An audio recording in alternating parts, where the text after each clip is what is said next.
Hi and welcome to my channel. Today we will be doing a recap and review on Love is Blind UK episode 2.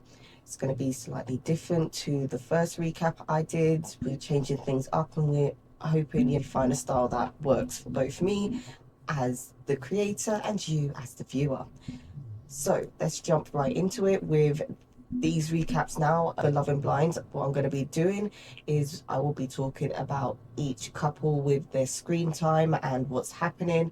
So it's not going to be in order of how it appears on screen where I'm jumping from couple, just to make life a little bit easier. So the first couple that we will be talking about will be Stephen and Sabrina. We pick up where we left off on the last episode, where Stephen has proposed to Sabrina and she was just about to give him his answer.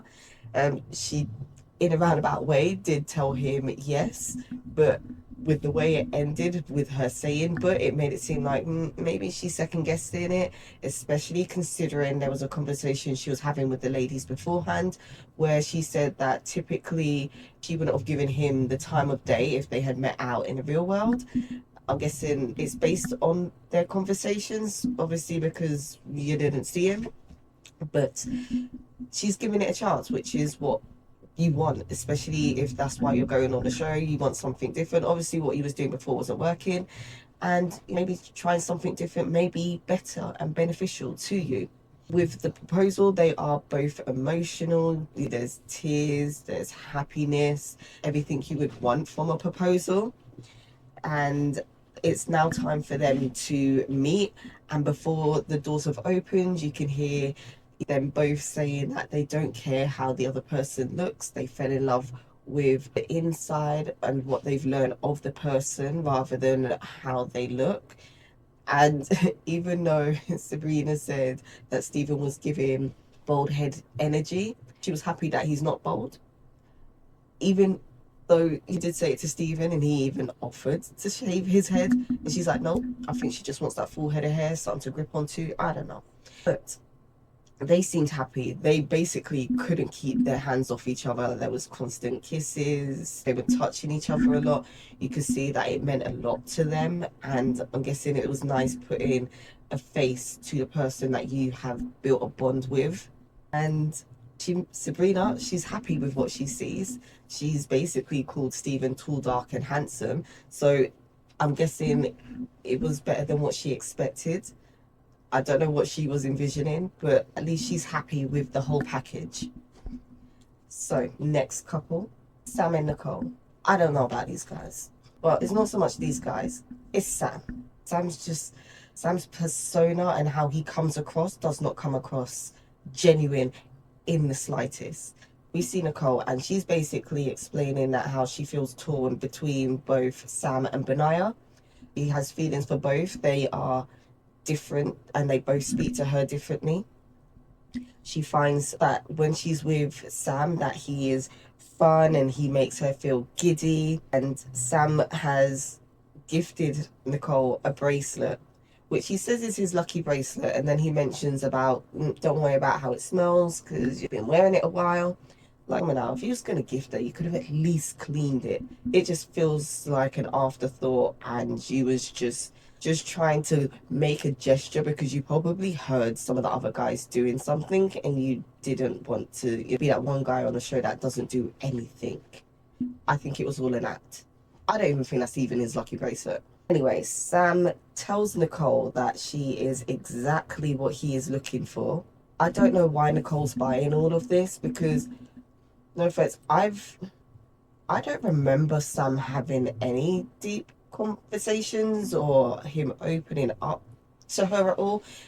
Don't get me wrong, I know there's a lot of things we don't see, but even so, if that was the case, you would have thought that production would have aired that, because the way he's coming across is basically, as Jasmine said, very surface level. And the fact that she's saying that and we're not seeing it with anybody else, it does speak volumes a lot.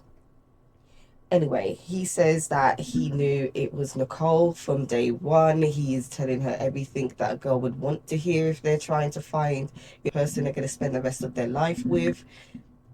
I'm unconvinced. And Nicole feels like Sam is committed to their relationship. I believe she's only saying this because she's not getting the same reassurance from Benaya that Sam is apparently giving her, even though we know that he's just talking the talk. He's not going to walk the walk. We know this. He's just talking it. And at this point, Nicole isn't seeing this. Hopefully she will, but we'll see what happens. Then after that, we have Benaya and Nicole. So with Benaya, Nicole feels like he understands her on a deeper level. She finds him very cute. She likes their conversations. They flow well. And she does say to him that she pictures him with wavy hair, which she did get right to the point. And then she mentioned dreads. And that's where it just kind of, no. But at least she's imagining the flow hair. I think it's because of the fact that he paints himself as nomad. I don't have a permanent residence. I go where the work is. I'm free. I'm loving life. You kind of do picture someone with long hair. I don't know why that seems to be the concept or what people believe when they think of people in this lifestyle, but that does seem to be the go-to. Nothing wrong with it. Hair's lovely. Enjoy it. Anyway, she does say that she loves his personality and that she does feel romantically connected to him. But you can see after a time she's slowly starting to withdraw. And she does ask Benaya, does he see himself getting engaged? And he does mention to her at that time he doesn't. I think with Benaya, because he's been living the easygoing lifestyle for so long and he hasn't really had to commit to anything apart from his work, I think he finds the idea of commitment terrifying, and it's something that he needs to work his way up to. I won't say that so much he's a slow burner. I think it's just he's working at a slower pace in regards to how he's going around doing things. And Nicole wants, that proposal today. And he's like, just give me a few more days. I'm getting there, but don't rush me. Cole doesn't feel like Benaya is ready to take the next step based on all of this. And I get where she's coming from. If he's saying to you that he's not ready to get engaged and you are on the show to ultimately find your match and get married, and you've got a short time span of 10 days to get to know you, 4 weeks to meet the friends and fam, and then you're married, I can understand you're on a very short timeline. But at the same time, you need the guy that wants to marry you to be ready to marry you. You don't want him to feel like he's rushed and he's not ready. And that can eventually lead to resentment and a breakdown in a marriage. So you both need to be ready for the commitment before you actually even get committed, I guess. And Benaya, he's hearing all of these things that Sam has been saying while in the men's quarters, and he's not liking what he's hearing. And especially when it pertains to Nicole and her feelings. And yes, even though he said he's not ready to commit, he doesn't want to hurt her. He doesn't want to see her getting hurt. And he feels like it's only right that he lets her know what he sees of Sam's intentions regarding her. And he wants to let her know. He tells her that he does not feel that Sam is there for genuine reasons. You can see it was tough for him to say it. Some people may think that, yes, he was trying to sabotage the relationship that was building between Sam and Nicole. But at the end of the day, I think it might have looked worse if he's hearing all of this and he's saying that he cares about the girl and he doesn't say anything. Because at the end of the day, you're not going to want to see the person that you care about being used by somebody else. Yes, you may, even if she doesn't want to be with you, you still want them to be happy if you genuinely have feelings for the person. So I understand where he's coming from, but it's a tough message to tell somebody that you care about, especially in a situation where they are. All right, the next couple we're going to be talking about is Tom and Maria. So Tom, he wastes no time with the corny jokes with Maria. She's laughing. Apparently she finds him funny. I didn't understand the joke. Well, I didn't understand the joke. I didn't really like the joke. I thought it was dry as hell. But she loves it. So that's all that matters. he ain't my man, so I don't care. And she does let him know that she is Moroccan and Muslim, and the way that she's going about trying to get married is not something that is generally done in her community. But at the end of the day, her immediate family is supportive of her. That's all you can ask for. So she is going on this experiment to find her husband. Obviously, whatever she was doing out in the real world wasn't working. She wasn't finding a guy that she feels like she can be committed to, which is fair enough. Tom does say that in a partner, he does want someone that is assertive and someone that has no problem with personal growth, which is fair enough. You don't want to be with somebody that doesn't want to grow as a person and just wants to remain the same throughout the relationship. You want to grow together. That's what you need at the end of the day. Tom does mention that he feels like Maria will slot into his life better than Natasha, and that with Maria, she brings out the more humorous side of him, which we have seen with the dry, corny ass jokes. But do you know what? Each to their own. And speaking of Natasha, with Tom and Natasha, they both speak on their love of movies and cinema. Natasha says that she does basically go to the cinema a lot by herself. She says it's because she doesn't want to share her popcorn, which may be one of the reasons that fault on her for that. But I also think it's because she may also not have anyone to go to the cinema with, which again, fair enough. As he mentioned, if they go to the cinema together, they can each have their own popcorn. They do not need to share. They both start getting a little emotional. They're getting a little bit deeper with their conversations. And you can see they do seem to have a connection. It's not the same connection that he has with Maria, but there is something there. He also asks Natasha if she would consider moving abroad. And she says yes. He asks if she's got a job that she can do that for. Obviously, she's got her full-time job, but she does say that she also likes to do coding and, development. So with that, yes, you can move anywhere, because if you've got them skills, all you need is a computer and internet connection and whatever software you're using for your coding. So yes, girl has got it.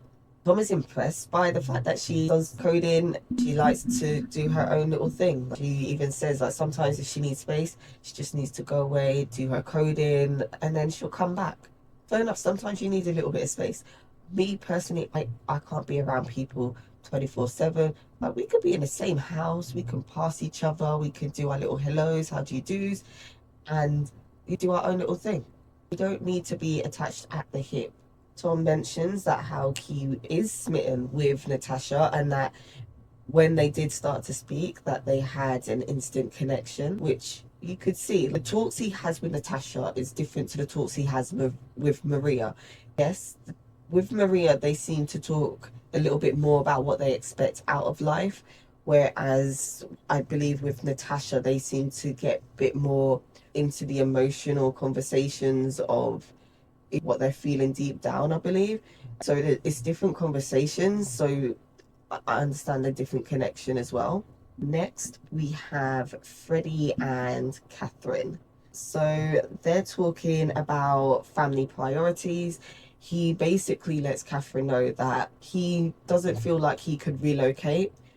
Obviously, because if anything was to happen to his mother, he would need to be there to help with his brother who does have Down syndrome. And Catherine's like, she understands. She would be there to assist him with these responsibilities.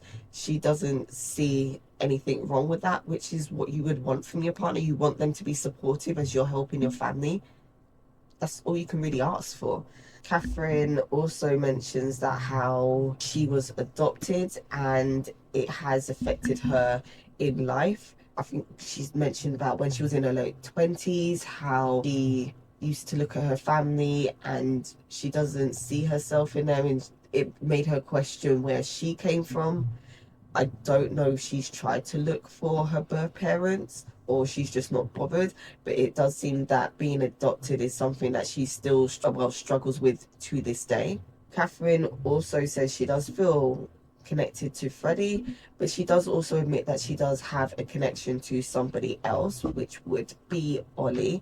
And You can see the difference in conversations. I believe with Freddie, it's a bit like with Tom, Maria and Natasha. When Freddie and Catherine are having conversations, it seems to be a little bit more on a deeper level. They get emotional, there's a little bit of a breakdown. Whereas with Lee, it's more, what are your hobbies? What do you like to do in your spare time? There's a lot of flirtatious energy. I don't see them getting as deep as what she does with Freddie. So again, different conversations. I don't know if they have the deeper, meaningful conversations off camera, but not off camera, from material that we haven't seen. But based on what I have seen so far, it doesn't seem like that much. Right, and speaking of Ollie, Catherine is hoping to be at the top of Ollie's list, and he admits that he has a top two. And we can see, based on how he interacts with both women, that he seems to be a bit more drawn to Demi versus Catherine on a deeper level. He does mention that how he is confused about them because he has a different connection with both. Again, with Demi, they get deeper, they have better conversations. With Catherine, it's more flirting, I'm just getting to know you, but it's not that deep connection. But the body language did change after he heard where Catherine likes to go clubbing. I believe he called it a bit obnoxious or along those lines. Basically, he doesn't have a high opinion of the club and the people that go there. And Catherine is like, well, we only went for my birthday. It's not somewhere that I frequent. So you do not base my clubbing experience, or do not base where I went clubbing on how you perceive me as a person, which is fair enough. But that does make Catherine a little bit upset. She goes back to women's living quarters and she has a little bit of a tear in her eye. To be fair, I don't think it's that deep. Yes, he may have said some comments that you didn't like, but it's not that deep. Come on. And in the male living quarters, Ollie is talking to one of the other guys, and he does mention that on paper, Catherine would have been more his type that he would go for. I think he's basing this on what he has gone for relationship-wise in the past, but he's saying that he seems to have a better connection with Demi. As much as he enjoys the conversations with Catherine, he's pulled more towards Demi in how they feel when they're talking to each other. So it becomes clear that he's pulling a little bit more towards Demi. He does say to Catherine, look, I feel like you should get to know some other guys as well. I think it's because as much as he's saying that he doesn't want to lead them on, it's like his mind's already made up. He does want to be with Demi, but he at the same time enjoys talking to Catherine. But he doesn't want Catherine to put all of her eggs in his basket. So that's why he's telling her, like, go speak to some other people. You might find someone that you prefer more than me. Because at the end of the day, I'm guessing he just wants her to be happy as well. But Catherine, sensing that he's more invested with his relationship with Demi, says that she wants to pull away because she feels a deeper connection with Freddie. I call bullshit. She's only saying this stuff because she sees that he prefers Demi over her. He makes some snide little I feel it's a snide little comment about how she doesn't believe they will work out in the real world. How would you know that? You're not present for their conversation, so you don't know if they're going to be good or not. It's not like you've seen them interact and you were like, okay, this guy clearly don't like her. Like, none of that's happening. So I don't know why she felt the need to even say that. And also, whenever Demi comes back and she looks like she's had a good talk, you can see annoyance on Catherine's face when the camera pans to her. She doesn't seem happy about their connection. And you only started hearing her talking about Freddie when she realized that Demi and Ollie were getting closer. So it's like she's pulled away to go to Freddie because she knows at the end of the day, he is going to pick Demi and she wants to save face. That is how I feel on this. The next couple is Bobby and Jasmine. So Bobby mentions that how he feels like he can be himself around Jasmine. Jasmine mentions that she likes his quiet confidence. They have good talks. They feel comfortable around each other. He opens up to her about what happened to him growing up, about his dad's not being in the picture, and how he saw one of his cousins as like a father figure. He taught him all the things that you would expect your father to do, and how he felt when his cousin passed away. She even tells him if he needs to open up about anything, she is there to talk to him. I think she appreciated that he's told her this story, and she can feel how emotional it makes him. And I think that made her appreciate him a lot more. They obviously connect on a personal and emotional level, and she loves his openness, and she also sees him as a perfect partner, because she did, based on her past relationship as well. I think the fact that they can talk about these things pretty easy, it seems to be easy for them to open up to each other, so that she's liking that. And when it comes to their proposal, Bobby made a little rap for her, and the rap was the proposal, and she says yes. As soon as he mentions about, will you marry me? Yes. She's like, thank you, baby. I can't wait to see you. She's already gone on with the little sweet honeys, and she's giving him the cute little nicknames. And it's nice. They're both emotional about the proposal. And it's nice to see they seem to genuinely like each other, which is great. And the next couple we'll be talking about is Sam and Jasmine. So based on her conversations with Sam, Jasmine feels like he comes across as a guy that's used to getting what he wants. She has concerns in regards to Sam. She feels like something's not right here. And Sam, on the other hand, is feeling like Jasmine would give him the love and affection that he wants. It's from what I've got from him, he seems to be on the take. She will give me this, she will do that for me. But I'm not really hearing so much what he would do for them. Whether it's Nicole or whether it's Jasmine, it's what he can receive, but not so much what he can give in a relationship. Jasmine tells Sam she's basically not buying it. She doesn't feel like he's there for the right reasons. She doesn't feel like it's genuine. It's all surface level conversations. He doesn't get deep at all. And it doesn't seem like he's there for the right reasons. So she wants to cut things off with him. And when she was going to, Sam even says something doesn't feel right. And I think that's when Sam was thinking, I need to reel her in. So let me just propose to her so that I've got it on lock. And he didn't get a chance to do that, because before he even got to that part, she's like, listen, we need to cool things off. I've got a connection elsewhere. I don't feel like me and you's working. And he tries to act like he's taking it like, well, but he's not. Like, you can see him on the other side. It's not even so much that he's upset that the girl doesn't like him. He's just upset that he basically got embarrassed on TV. That is how I feel. Because as soon as she says that, he's all like, oh, well, what am I supposed to do? Like, why do I even do this?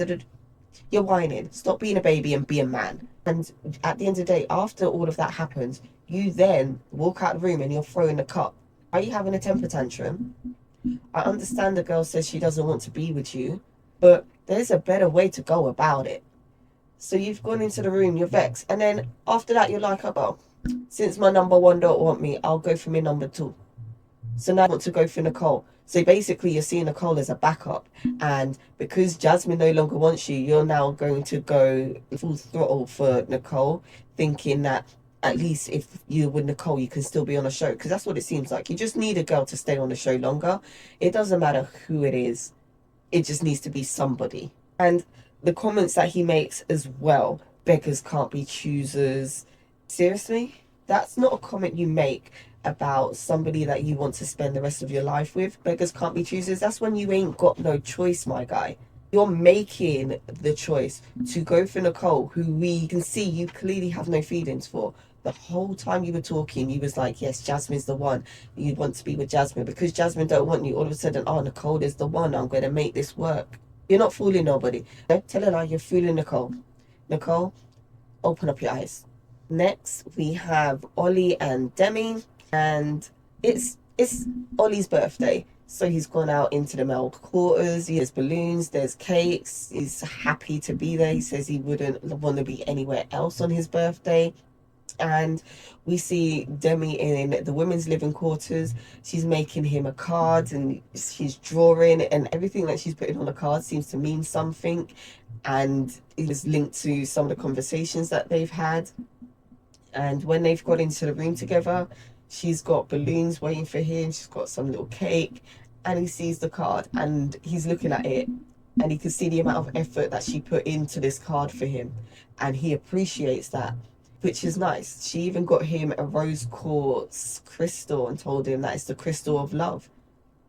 Again, he appreciates it. You can see that she's gone out of her way to make his birthday special, even though they've never met in person. And you can love that about a person. Look, they want you to be happy. They may not have seen you, but they're doing something for you out of the goodness of their heart. So Demi basically tells Ollie at this point, you're my number one. First, Ollie does mention that how he doesn't really have a number one, but when it does come to his birthday, he does say that he is going to basically let Catherine know that he wants to focus on his relationship with Demi. And that's nice. Again, Catherine now sensing that things are going to change based on Demi's reactions when she comes out of the pods after speaking to Ollie. She knows that she's going to be let down. So she decides that she is going to instead break things off with Ollie and say that he feels like she should get to know other people and he should do the same, and that how she's going to be the bigger person. If you're genuinely trying to be the bigger person, you don't need to say that. Your action speaks for you. You don't need to tell people you're being a bigger person. They can see that by your actions without you having to voice it. So you're not being a bigger person. You're trying to save face. You are a bit like Sam, apart from you didn't throw a temper tantrum. You just tried to beat the man to the punch and break things off with him before he can do it with you. That's the only difference. And then she says she also wants to make it easy on Ollie by stepping away. Really? Now you want to make things easy? Now you want to focus on Freddie? Because no offense, like I said before, you barely paid Freddie the same kind of airtime talks as you did to Ollie. Now Ollie is saying that he's more invested in somebody else, and now all of a sudden you're invested in Freddie and your relationship with him and how you have a connection. We could see that you had a different connection with him. However, I feel like you just wanted to be wanted by somebody, and because it was like a very sexual chemistry that you had with Ollie, I think that's what you're drawn to. You're not drawn to him as a person. You're drawn to the energy that you guys bring out in each other. That is it. That's how I feel. But that is it for that recap. And as you can see, there's a lot happening in this episode. It's going to be interesting to see what Cole's going to do with the information that Benaya provides her in regards to Sam's intentions with her. We will see, is she going to stick with him, or is she going to just end things like I believe she should? And I'm sure a lot of you also agree. But we will have to wait until episode 3 to find out what happens. So don't forget to like, comment and subscribe, and stay tuned for the next recap. Bye.